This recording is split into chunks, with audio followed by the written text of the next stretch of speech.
ध्यान भजन करने का अवसर सब लोगों को मिला। बड़ा ही अच्छा समय ये रहा। दुनियादारों को तो इस तरह का मौका नसीब नहीं होता, क्योंकि वो दुनिया में ही लगे हुए, दुनिया की चीज़ों को ही बनाने में लगे हुए हैं और उसी में उनका समय जाया हो रहा, बेकार जा रहा है। उस मालिक को वो भूल गए जो पैदा होने के पहले माँ के स्तन में दूध भर दिया करता है। वो तो यही सोचते कि मैं नहीं करूँगा तो मेरे बच्चे भूखों मर जाएंगे, और एक एक जो चीज़ जोड़ने में लगे हुए जो दुनिया की चीज़, लेकिन ये सब छूट जाने वाली। आज तक देखो जितने भी लोगों ने दुनिया का साजो सामान इकट्ठा किया, लेकिन समय पूरा होते ही सब कुछ छूट गया। आप भाग्यशाली हो कि आपको गुरु महाराज जैसे गुरु मिले और नाम मिल गया, जिसके लिए गोस्वामी जी ने कहा कलयुग केवल नाम धारा, सुमिर सुमिर नर उतर पारा। नाम ले तो भव सिंधु सुखाही, पूजन विचार करो मन माही। वो नाम आपको मिल गया। अब यह है कि नाम की सूरत को उस शब्द रूप की नाम से अगर जोड़ दोगे तो ये अपने घर, अपने वतन, अपने मालिक के पास पहुंच जाएगी और जन्मने मरने की पीड़ा फिर झेलनी नहीं पड़ेगी। कबीर साहब ने कहा कबीर यह तंजात है, सके तो ठौर लगाओ, औका सेवा कर साध की, औका गुरु के गुरु गाओ। कबीर साहब ने कहा कि यह समय निकला जा रहा है। देखो ये दिन और रात ये जो आते हैं, ये चूहे की तरह से उम्र को काट करके खत्म कर दे रहे हैं। इसलिए इस शरीर के रहते रहते इस जीवात्मा को इसका जहाँ ठौर ठिकाना है वहाँ इसको पहुँचा दो। इसका ठौर ठिकाना कहाँ है? ईश्वरंश जीव विनाशी, चेतनमय सहर सुख राशि। ये परमात्मा की अंश है, ये उस मालिक की बूंद है। ये इसको वहाँ पर पहुँचाओ। इसी शरीर के अंदर से ऐसा रास्ता गया है और किसी शरीर के अंदर ऐसा कोई रास्ता नहीं है कि जिससे ये जीवात्मा अपने वतन, अपने घर, अपने मालिक के पास पहुँच सके। इसलिए समय का उपयोग करना चाहिए। समय निकल जाने पर फिर समय वापस आता नहीं है। तो आप इस बात को समझो कि आपको रास्ता भी मिल गया और आपको मनुष्य शरीर भी मिला। इसलिए अपना काम करो। अपना काम यही है कि धाम अपने चलो भाई, पराये देश में फंसना। पराये देश में फंसो, यहाँ फंसे रह जाओगे, निकल चलो। यहाँ जब तक समय पूरा नहीं होता है तब तक यहाँ भी रहो।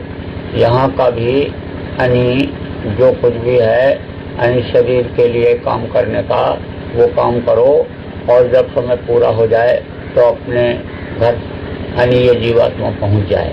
लेकिन इसमें रहते हुए भी आप सुबह शाम समय निकाल करके और अपने देश में आओ जाओ। ये बहुत ही आसान है। इस वक्त पर बहुत आसान कर दिया संतों ने। पहले बड़ा कठिन था। 400 वर्षों से संत इसको सरल करते आए और इस समय पर कलयुग में बिल्कुल ही आसान कर दिया गया। बस थोड़ा सा ध्यान दुनिया की तरफ से हटा करके उस मालिक की तरफ लगाने की ज़रूरत है।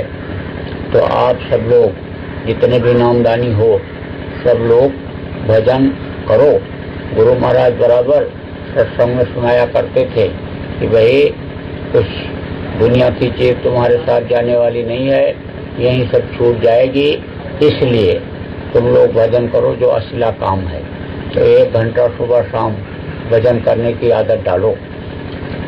1 घंटा अपने अपने घर में सब लोग कर लिया करो, और शाम को गांव में एक जगह इकट्ठा होकर सामूहिक रूप से ध्यान भजन किया करो।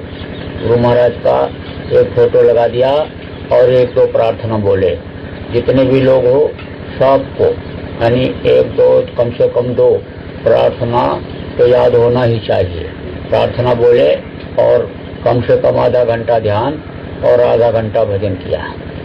जो गांव के लोग आप यहाँ पर आए हो, कई गांव के हो, एक आदमी अगर उनमें से ये सोच लो कि भाई हम अपने यहाँ अपने घर में 1 घंटा ध्यान भजन शाम को करेंगे और लोगों को कराएंगे, उससे ही बहुत काम बन जाएगा।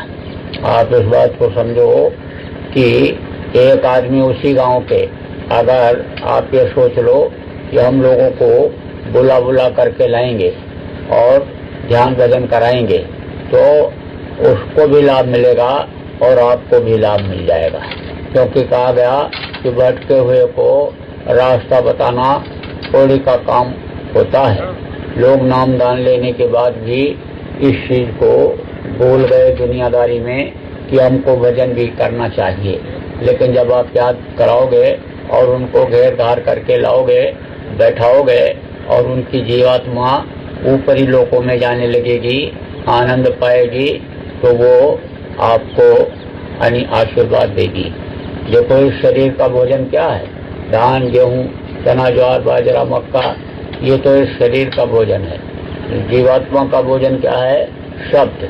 2.5 अक्षर प्रेम से पढ़े सो पंडित होए, पोथी पढ़ पढ़ जग मुआ, पंडित भयानक होए।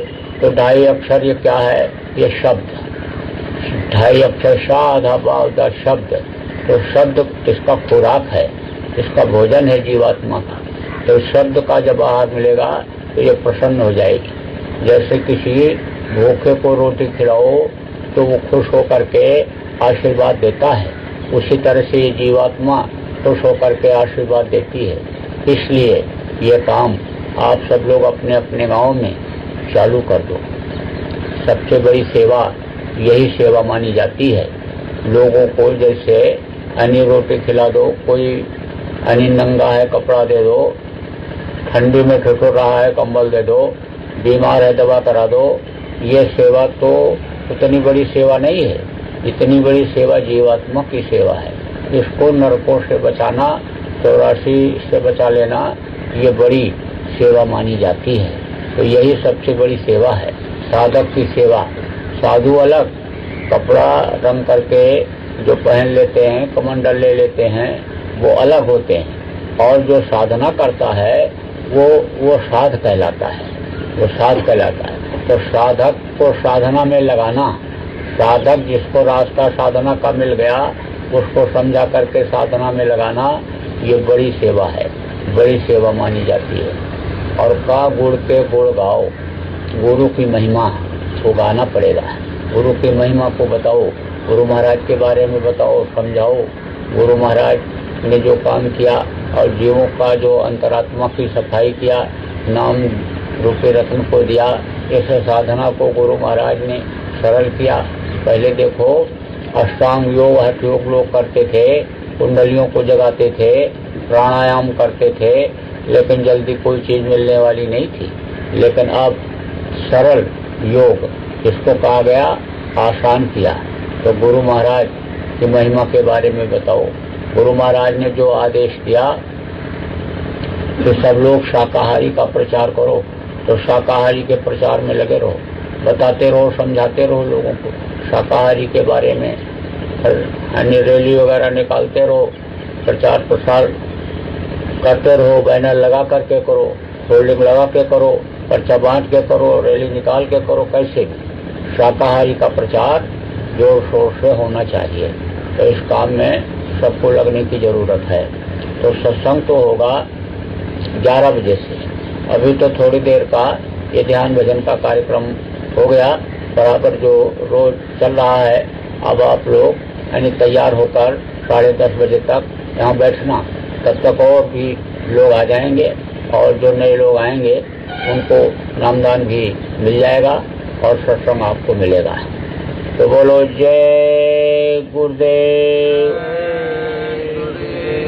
जय